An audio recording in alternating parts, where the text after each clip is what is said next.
Welcome to Cybersecurity Where You Are, the Center for Internet Security's podcast. I'm Sean Atkinson, CISO at CIS. And I'm Tony Sager, Senior Vice President and Chief Evangelist at CIS. Cybersecurity affects us all, whether we're online at home, managing a company, supporting clients, or running a state or local government. So join us on Wednesdays as we discuss trends and threats, explore security best practices, and interview experts in the industry. Together, we'll clarify these issues, creating confidence in the connected world.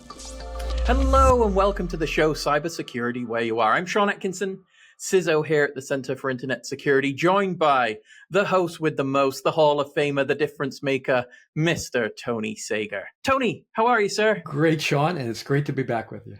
Absolutely. We are doing one of our, which it seems rare now, Tony, just me and you having a conversation. It Exactly. Seems like we're always got guests and we're always talking about topics. We never get a chance to just have a one-on-one. But what we decided to do today was take a look at the predictions that were made earlier in 2025, see how we're doing. Now, one of my little thoughts here, Tony, something to discuss is I always like looking at the Verizon data breach investigation report just to see if I was even close.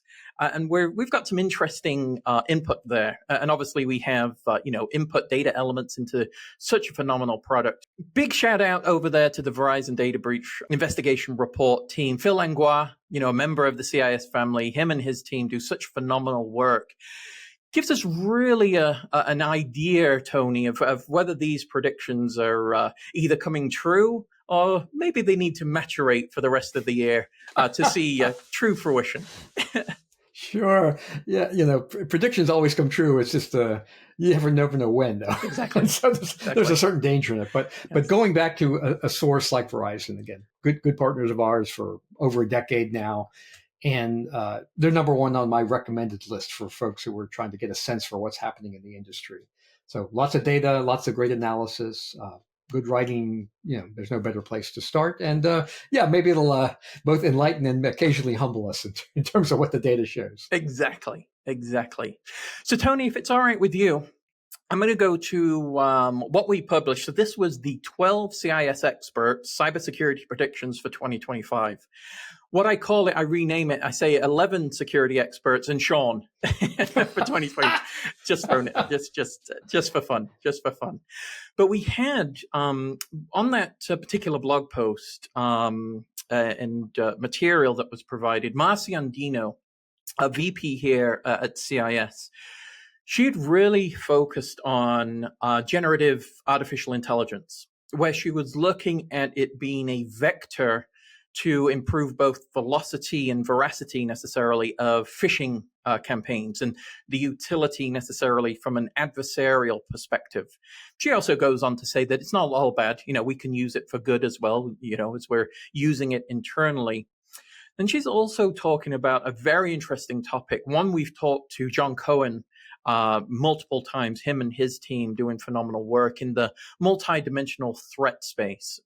She's looking at different tactics in this area and really how information and physical attacks and these campaigns go through that process. And, as we've gone through the year, Tony, obviously generative AI, it's either on the tip of everybody's tongue or at the, they're being told by the computer that this is the next big thing, is very important. We've seen a lot of use in the space, and even going back to the Verizon data breach report, we'll link the executive summary, and as Tony had recommended, please go download such a great utility.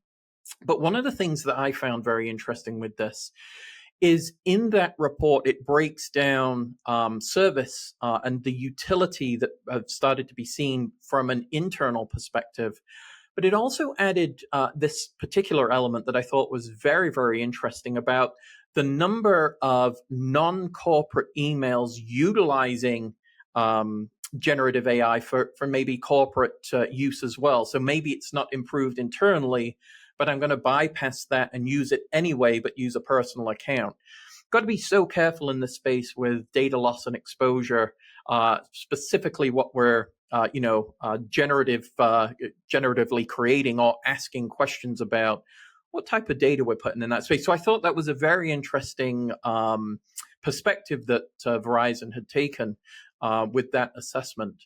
But yeah, I mean, we're seeing generative AI being used throughout many campaigns. I think we're past the poor grammar and the broken English in emails now. That's old hat. That's kind of like talking about antivirus instead of EDR now. It's an old nomenclature in the phishing space.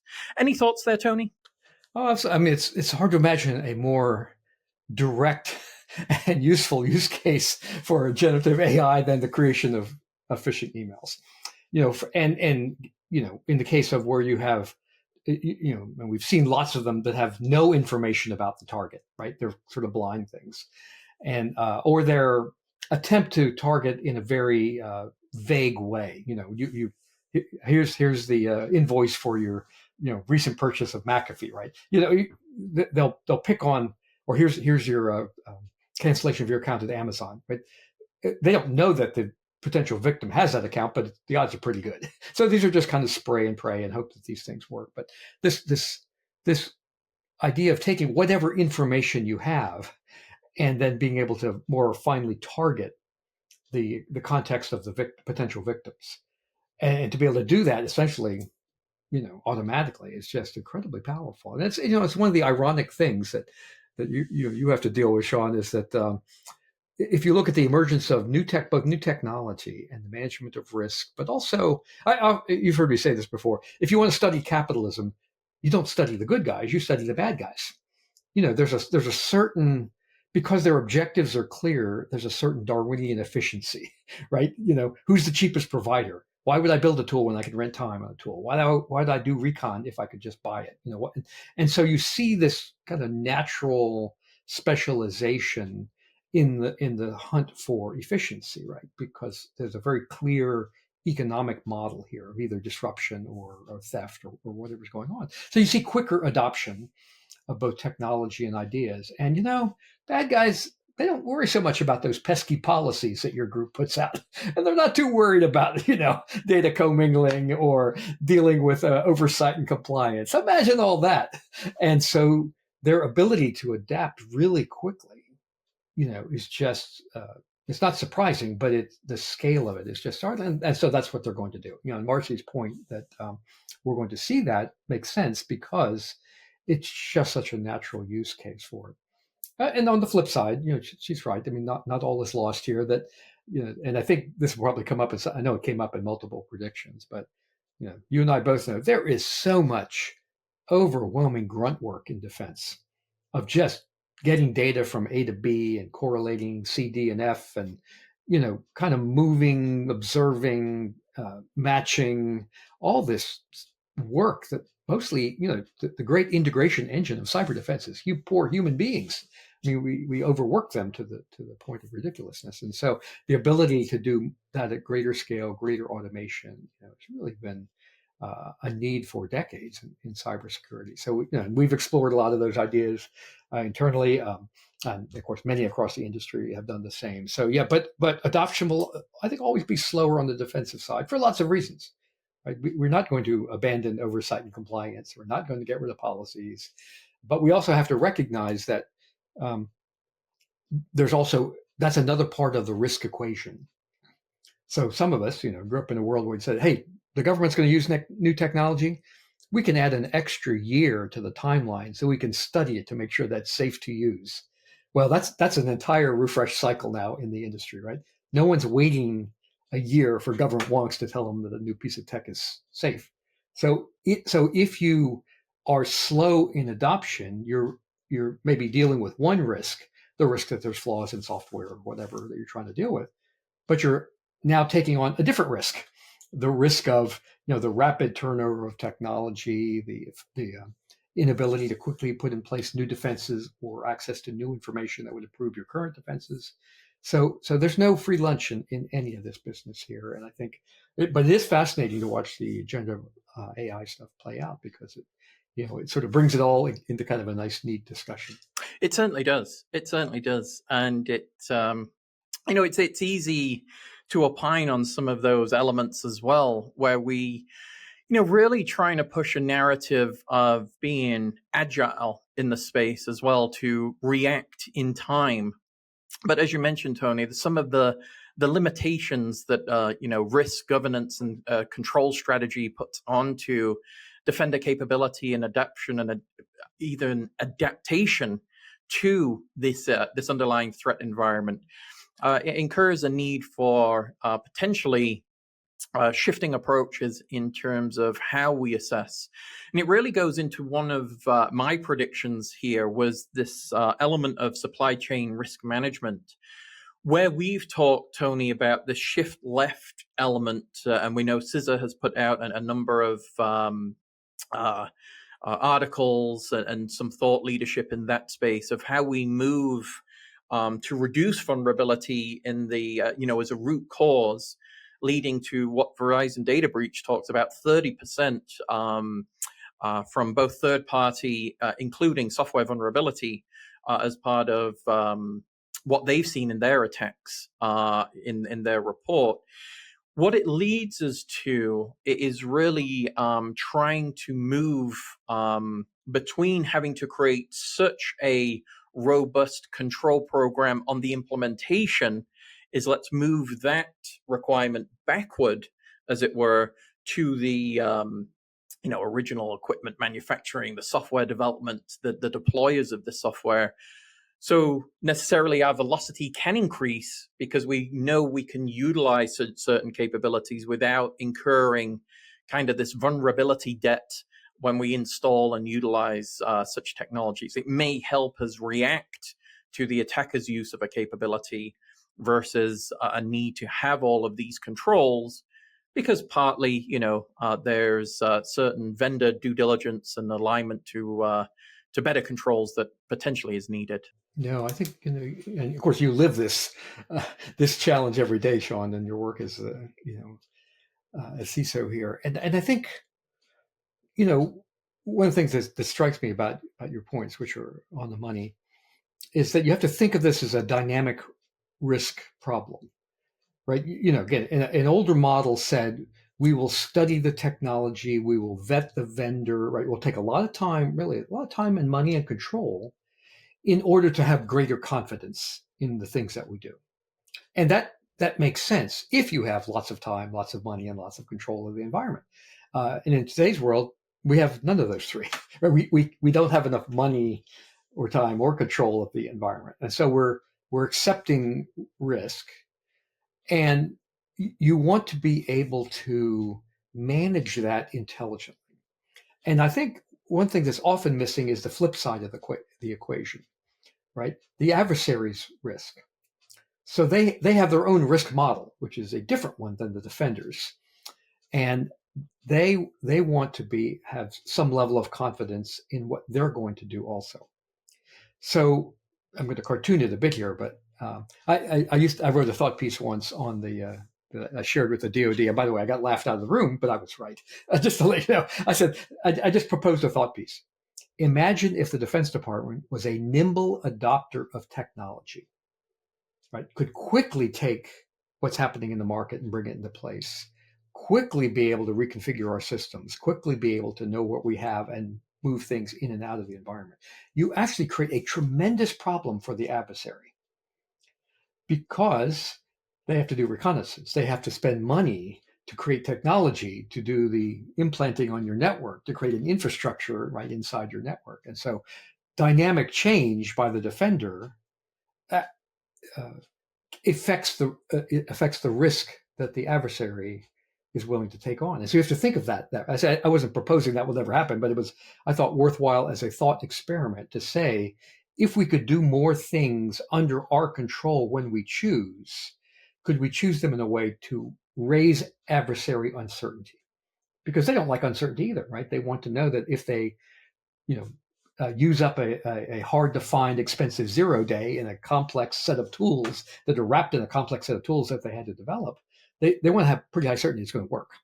And so and if they don't like uncertainty on the defender, then they have to attack you in a place that has more permanence. which is usually in the life cycle, right? They want to, then they have to figure out, where do you get your software?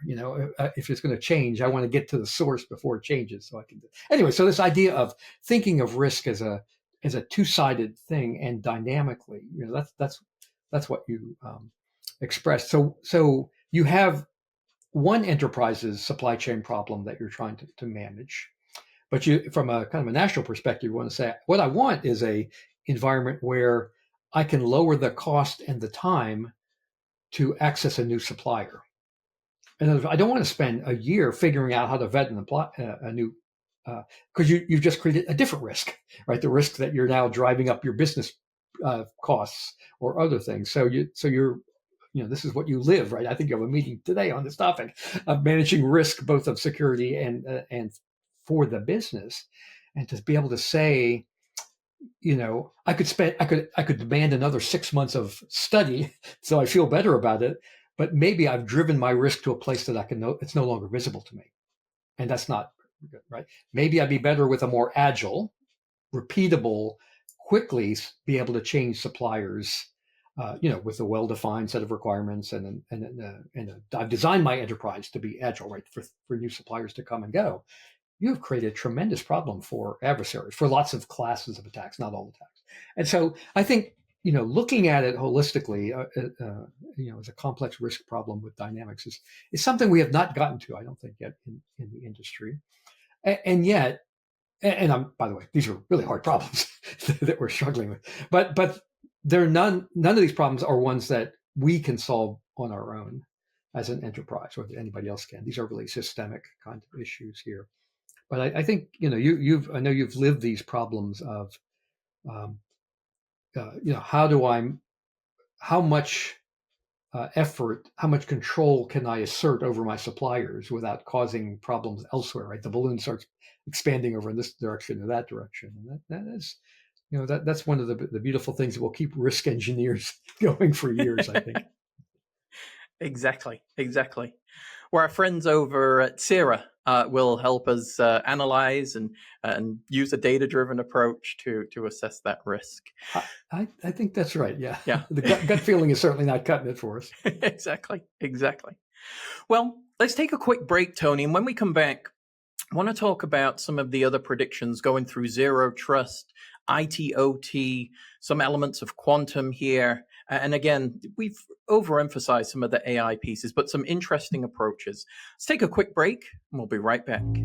Operating systems in the cloud are vulnerable to malware, misconfiguration, and more. That is, unless you securely configure them.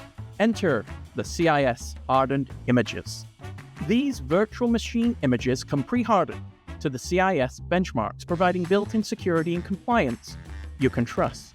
Available at less than 3 cents per compute hour, CIS hardened images save you time and money managing your cloud security posture. Available on all major cloud service platforms. So spin one up today by visiting cisecurity.org. Okay, Tony. So we come back. Jason Emery had gone through. He's looking at AI-assisted cybersecurity tools, which we've kind of touched on. He'd also mentioned some thoughts in governance in terms of K through 12, really looking at adaptation and looking at controls from NIST and CIS in terms of how these can be strategic, and the utility of these elements are, in some cases, the adage is that it becomes it's not a revenue generation element, but it is revenue protection. And I think there's a big distinguishing factor there that necessarily we could also address in terms of the review. Very, very important to understand when we're thinking about cybersecurity. It's not just this drain on money and you're taking resources from sales and from marketing and us doing other things. Yeah, I get that from certain parenthetics within infrastructure, but it also requires us to really start to think about how we're protecting and taking responsibility. There is a due diligence as we've digitized all of this necessarily work and this business value, that value be protected. So it is a strategic investment and not just a loss in the space where we think the money could be put to better utility, I think, Tony, there's a big play here, and especially as we talked risk just a moment ago, where we could say, well, I'll invest in a new marketing campaign versus investing in a new security control. Looking at the return on investment from both sides of that house can have different consequences based on actions and activities from our adversarial threats.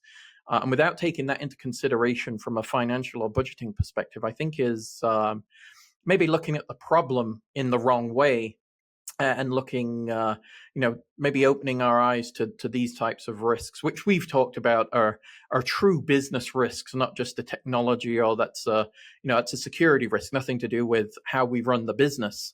And I think that's a little bit myopic. Yeah, I'd agree. And, it's been part of the thinking at CIS. You've been a part of this for the last couple of years around the role of I'll call it the leverage points or the enforcement points in the ecosystem, right? Whether it's public policy, insurance, the legal system. In the early days of this, it was all kind of magic and mystery. Bad guys are, oh my gosh, how could I possibly protect myself against 10-foot tall foreign, nation state attackers? And, there was just a lot of terminology that was not common terminology and magic, really the wizardry model of security I've talked about, I know here on the podcast. And, but, this is long past the point of exactly what you described, right? These are business issues. And it's hard to imagine a modern business that is not wholly dependent upon IT and access to the worldwide internet. That's how wealth is generated, found, shared, moved, etc. And so it's not, here's our business idea and we're going to need some IT to help us get there. It is bound, right? The IT is bound into the business thinking and projection. And I think now we're still in the process of maturing what that looks like. And so you've got all these kind of odd things that if you looked at physical space, you wouldn't put up with, right? We wouldn't leave everybody on their own in this nation to worry about things like physical safety when you walk into a building, right? We have managed most of the risk through the infrastructure, through building codes and strength of materials and certified human beings and accepted bodies of knowledge and so forth. And so we've been relatively slow in the what we now call the cyber domain to achieve that same level of thinking, right? What is the expectation of a citizen in terms of protection of their information, their wealth, their identity, and so forth? And there are plenty of technical solutions, but why don't people invest in them? And we've I think for too long used the scare model, right? If we just scared people enough, they would be so inspired they will go fix this. Well, that has not had any long-term effect as near as I can tell. And by the way, I was professionally, paid to scare people with these clever, oh, we found another 0 day, we did the red team and all that stuff. But my observation is that people are impressed when you describe what you did. And then they go back to their day job and they're besieged by business issues, mission imperatives, higher priorities, right? Things that have a clear payoff. And so it now enters a competitive space and it doesn't compete well, right? The sort of the model that is competing directly against revenue generating ideas. And yet there really feels like, and there is a need for, that's why we spend a lot of effort on reasonable cybersecurity and activities like that to try and bridge this gap to public policy, to say, and one approach would be, hey, this is important for everybody's economic health. We're going to mandate, this kind of behavior by the entire population. Number one, politically, it's never going to happen. Two, no one's quite sure what that behavior is, and so it's hard to mandate what you don't, what you can't define, and so it's sort of left to us to figure out what is a rational social expectation for all this. And meanwhile, good folks like you are kind of juggling your job, right, is to bridge that gap between sort of technical planning, implementation, and decision making, both at an executive level with our team, but also with the board and with our potential suppliers or folks that we want to be a supplier to. And so you have to have a consistent way uh, to both manage the technical improvement program, but also the how that is presented. Right? Is it accessible to people who are trying to make a decision about us? Are we a safe supplier, for example? And so that is. That's why I think no schmooze here, Sean, but I have tremendous respect for the job that you do because you're really right at that intersection. And so you got to sort through the technical stuff, right? You can't ignore it. At the same time, you got to be the speaker to boards. You got to be able to present this in a coherent way to people that don't live and breathe, the technology part of it. So all that I wandered a bit here, but I think, again, the tools that we have, the I guess exciting possibility is that we have tremendous instrumentation and tooling that we did not have just a few years ago. We have access to more information. There's, we used to spend all of our time worrying about how do we get people to care about security. Well, people lose enough money, they care about security, right? Or they see the effects of it. So we're kind of past the scariest stage.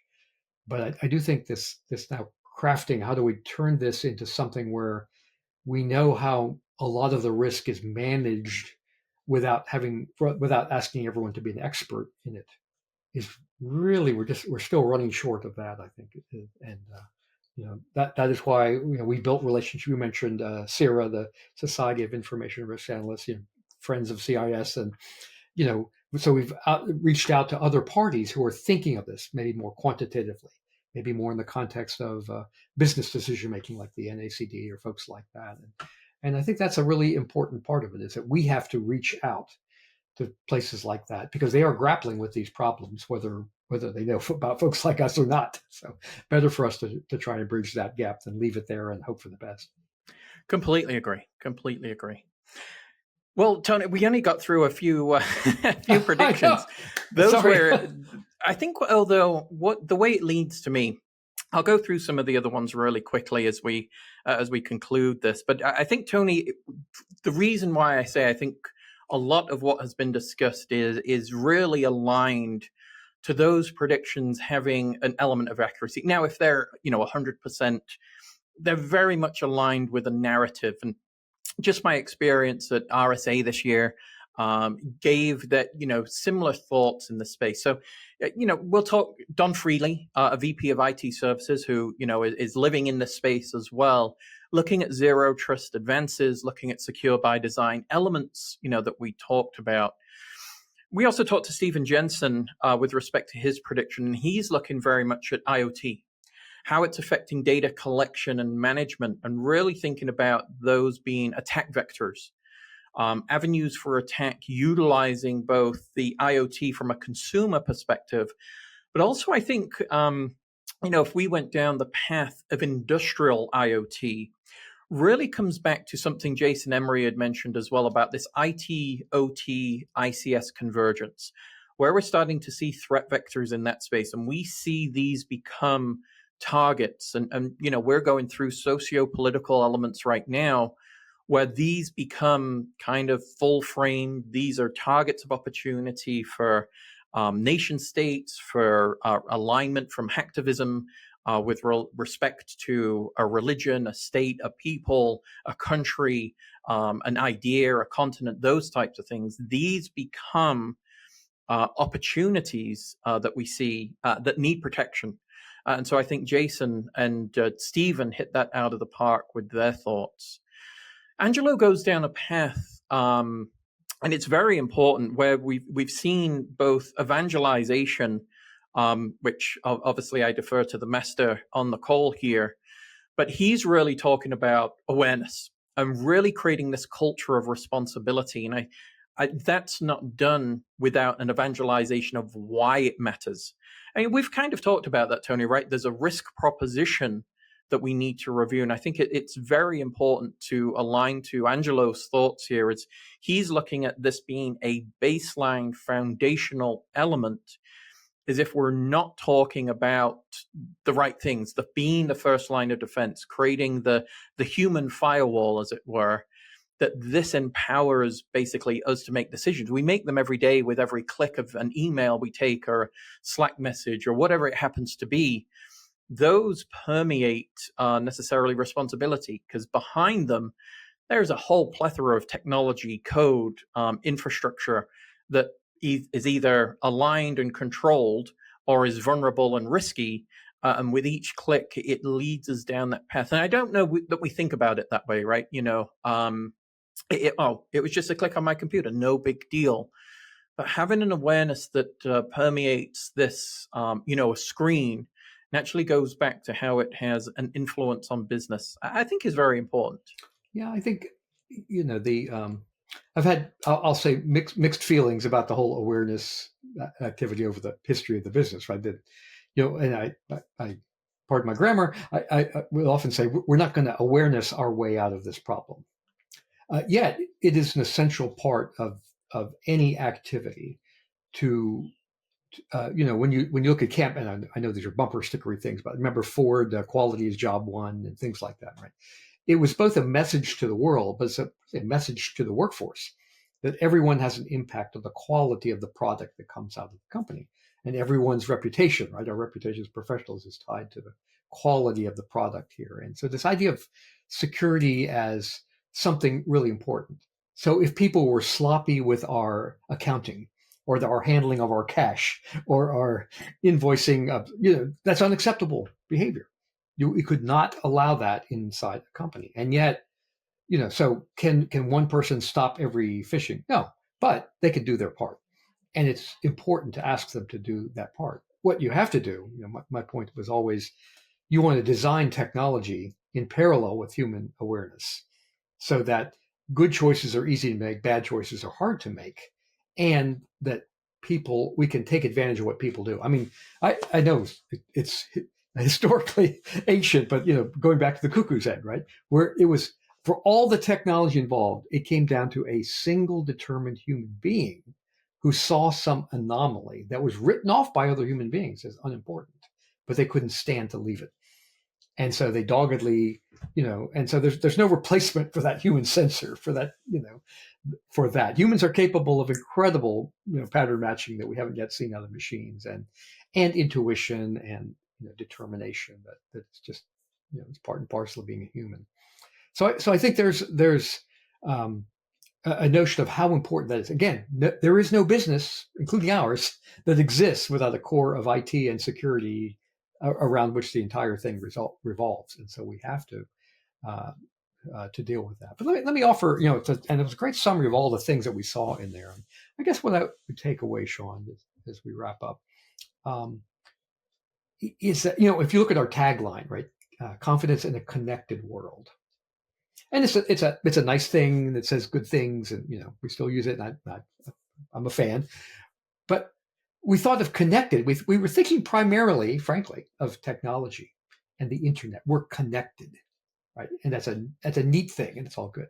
But all those examples that people gave, we're connecting information and national interests and disinformation campaigns, right? And influencing human beings' behavior through, flooding the zone and filling their space and all that. So connectivity now is taking on this much broader meaning. And, we talk about things like hybrid threats or whatever, so as we've been, we can share with our audience as we explore the future of CIS, these are some of our conversations, right? We could hunker down and focus entirely on the technical problem. And it's important. We will, that's always at the heart of us. But,